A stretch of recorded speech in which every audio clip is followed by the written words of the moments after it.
जोबनेर स्थित श्री कर्ण नरेंद्र कृषि विश्वविद्यालय में अखिलेश भारतीय तेलीय फसलों के अनुसंधान परियोजना के तहत तारामीरा पर अनुसंधान कार्य किया जा रहा है। पिछले दिनों अनुसंधान कार्य की प्रगति का निरीक्षण करने QIT टीम ने निरीक्षण किया। टीम के चेयरमैन डॉक्टर SS बंगा और सदस्यों ने 5 वर्षों में विकसित तारामीरा किस्म और सरसों की कृषि तकनीकों की जानकारी ली, जो किसानों के लिए लाभप्रद रही। ओरोबैंकी खरपतवार के प्रति हो रहे अनुसंधान को नवाचार बताया। हम लोग यहाँ पे ICR एक QRT टीम कंस्टिट्यूट करती है हर 5 साल के बाद। आपको पता है कि ICR है भारतीय कृषि अनुसंधान परिषद, जो सारे देश की कृषि की रिसर्च को देखती है। तो ये 5 साल के बाद एक बार हर फसल के लिए एक टीम बनती है, जो टीम ये बताती है कि जो 5 साल में काम कैसा हुआ, अगर उससे काम ठीक हुआ, नहीं हुआ, या अगले 5 साल में क्या काम करना है, ये उसको बताती है। हम लोग यहाँ आज आए हैं और हमने यहाँ पे आके इनके दफ्तर देखे, इनकी लेबोरेटरीज देखी और इनके खेत देखे हैं।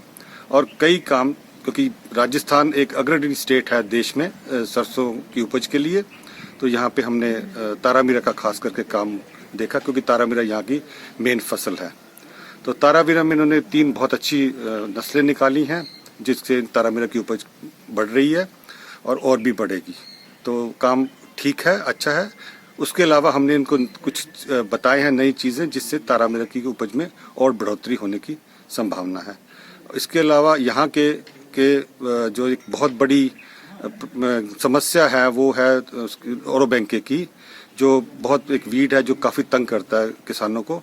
उसके लिए एक बहुत अच्छा इन्होंने सेंटर बनाया हुआ है, जिसमें सारे देश के लिए वैरायटियाँ स्क्रीन की जा सकती हैं।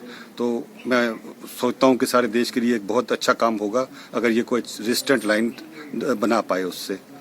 तो हम लोग चाह रहे हैं कि इस सेंटर को और प्रोत्साहित किया जाए, कुछ और पैसा दिया जाए, जिससे ये काम थोड़ा सा और अच्छी तरह करे, ताकि किसानों को फ़ायदा हो सके। डॉक्टर संधू साहब एक उत्कृष्ट वैज्ञानिक हैं और एक बहुत अच्छे एडमिनिस्ट्रेटर हैं, जिन्होंने भारतीय कृषि अनुसंधान परिषद में बहुत अच्छा काम किया। ये DDG रहे।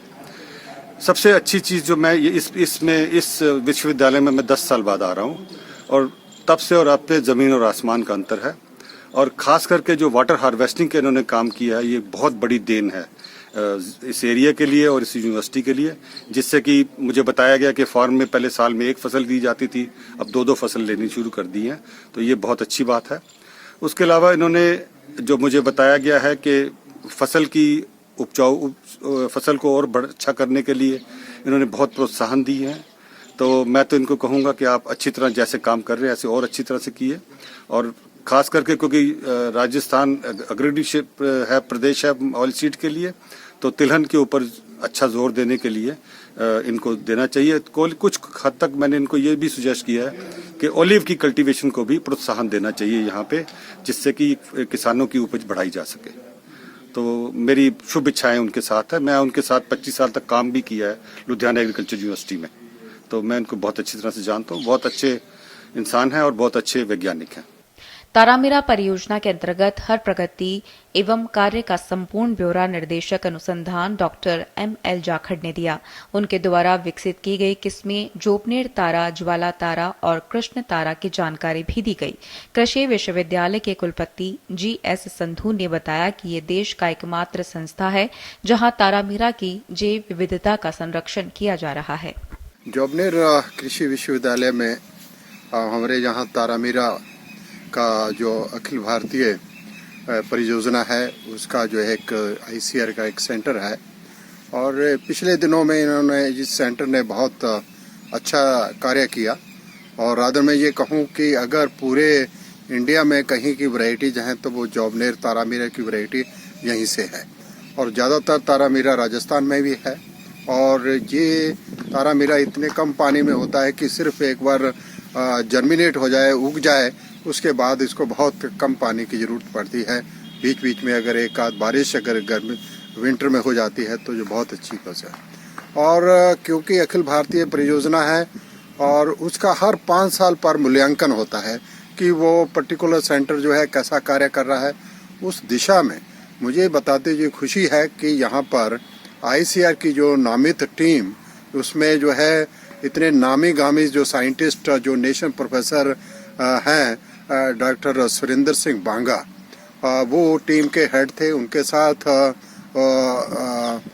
साथ थे डॉक्टर एस.सी. शर्मा जो वाइस चांसलर रहे हैं हमारे जो पालमपुर हॉर्टिकल्चर यूनिवर्सिटी है, और उन्हीं के साथ में जो हैदराबाद में ऑयल सीड इंस्टीट्यूट है उनके जो डायरेक्टर है डॉक्टर डी.एम. हेगड़े, उनके साथ में थे।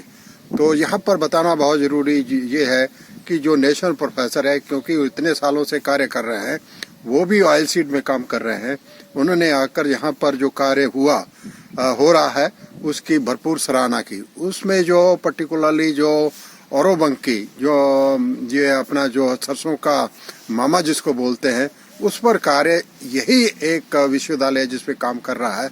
और उन्होंने कहा है कि आने वाले संभावना टाइम पर ये विश्वविद्यालय इस कार्य को बहुत आगे बढ़ाएगा और इसकी जितनी प्रशंसा की जाए उतनी ही कम है।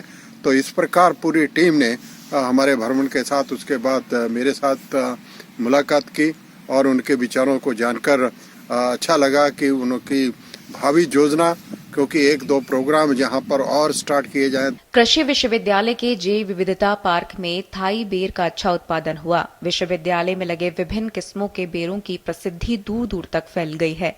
विश्वविद्यालय पहुंचे कृषि वैज्ञानिकों ने इस उत्पादन की सराहना की।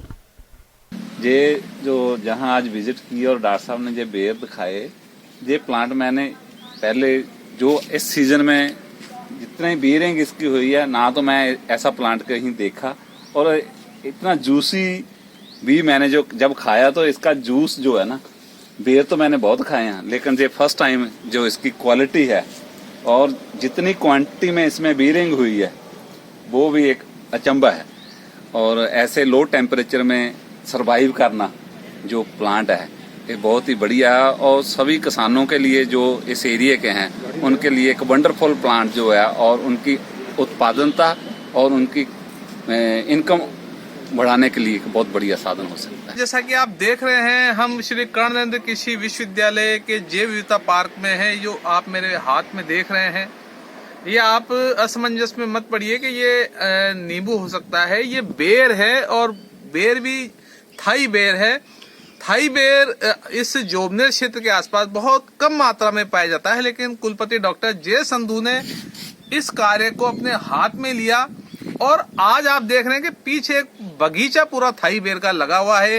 एक पेड़ पे कम से कम 400 से 450 बेर लगे हुए हैं और इसका जो वजन है लगभग 30 ग्राम इसका वजन है। ऐसे में अगर दूर से देखते हैं तो लगता है कि शायद ये नींबू या कोई बड़ा फल है, लेकिन ये इतना बड़ा बेर अब कस्बे में उपलब्ध होने जा रहा है। बहुत बढ़िया इसकी मिठास है। जितना आम बेर की मिठास होती है उतनी ही इसकी मिठास है। साथ ही साथ ये जूसी भी है। अगर हम इसका जूस बनाना चाहें तो वो भी एक बहुत अच्छा ये फायदेमंद हो सकता है। ये देखिए आप, अगर हम तुलना करें तो ये एक गोला बेर है और ये थाई बेर है। दोनों की बिल्कुल बराबर मिठास है, लेकिन किसानों के लिए फायदे का सौदा साबित हो सकता है। विश्वविद्यालय इसके लिए पूरे प्रयास कर रहा है कि ये किसानों तक पहुंचे और किसान इसकी फसल लें। चूंकि अब की बार काफी नुकसान हुआ है किसानों को बेर की फसल में, ऐसे में ये जो थाई बेर है ये इस टेम्परेचर से बचा रहा है, तो ये एक भविष्य में एक बहुत अच्छा किसानों के लिए वरदान साबित हो सकता है। पत्रिका टीवी के लिए जोबने जयपुर से मैं सलाउद्दीन कुरैशी।